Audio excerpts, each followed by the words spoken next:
خب من قاضی هستم و توی تاریخ امروز شاید روز دوم یا سوم باشه که اینترنت بعد از 80 روز باز شده، شاید بیشتر از 80 روز.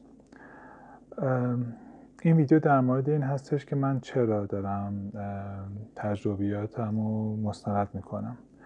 در واقع اتفاقی که میفته این هستش که من دوست دارم و دارم تلاش میکنم که محصول رو بسازم.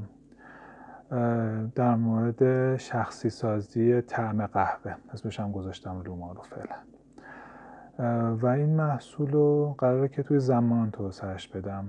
یعنی هر بار قراره که بخش کوچیکی شد بسازم و جلو ببرم، چون در واقع من یک کارمند هستم، کارمند تمام وقت، و از اون مهمتر پدر و همسر هستم و طبیعتاً اولویت سومم، حالا شاید حتی چهارمم میشه لومارو. برای ساختن یه همچین محصولی طبیعتا من دارم تصمیماتی میگیرم، دارم قضاوت‌هایی میکنم و این محصول دارم بر اساس اون ذهنیت‌ها میسازم و در طول زمان میبرم جلو.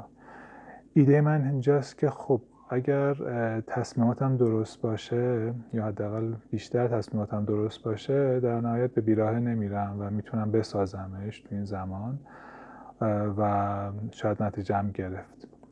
برای اینکه بتونم تصمیماتم رو قضاوت کنم، میخوام اینا رو مستند بکنم. یعنی هر بار هر تصمیمی که برای توسعه این محصول میگیرم و بیام بشینم در موردش صحبت بکنم، فضاشو بگم، دلیلمو بگم و اون تصمیم رو توضیح بدم و بعد از یه مدتی که اون تصمیم نتیجه رو داد یا نداد برگردم و توضیح بدم که خب چی شد، چه اتفاقی افتاد و چرا شد یا چرا نشد. این به من کمک میکنه که گم نکنم مسیرمو در طول زمان. طبیعتاً از اون سمت تصمیم دارم که این ویدیوها رو توی یوتیوب منتشر بکنم. دلیلم خب ساده است، اونجا جاییه که میمونه برای همیشه و میتونم بهش ارجاع بدم. توی گوشیم خب طبیعتاً از این مدتی فضاش پر میشه.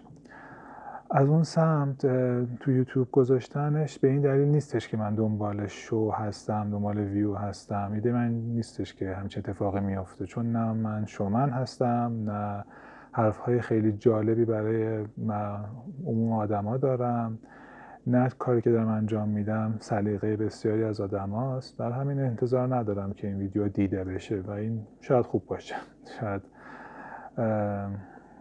خوشایندم باشه، ولی در نهایت اینجاست که اگر 4 نفرم دیدن و از تجربیاتم استفاده کردن که خب اوکیه، و اگه تونستن ازش خروجی خوبی هم بگیرن که خب خیلی اوکیه.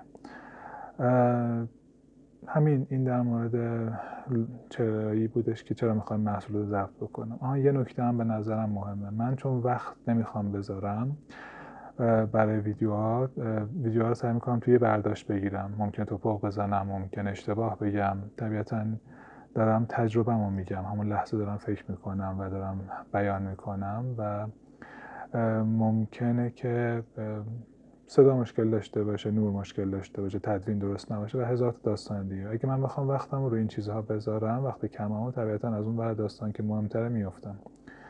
من همین ویدیوها رو توی برداشت میگیرم یا در تلاش میکنم توی برداشت بگیرم و ادیت نکنم و همونطور ساده منتشرش بکنم، چون قراره در نهایت خودم مخاطب اصلی این ویدیو در آینده باشم و مسیری که دارم میرم و بر اساس حرفایی که تو گذشته زدم و فکرایی که کردم اصلاح کنم تا بتونم به سرانجام برسونمش.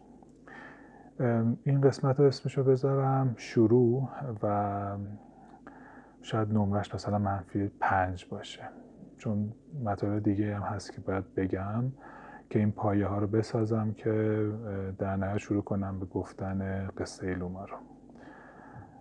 ممنونم که به من گوش دادید.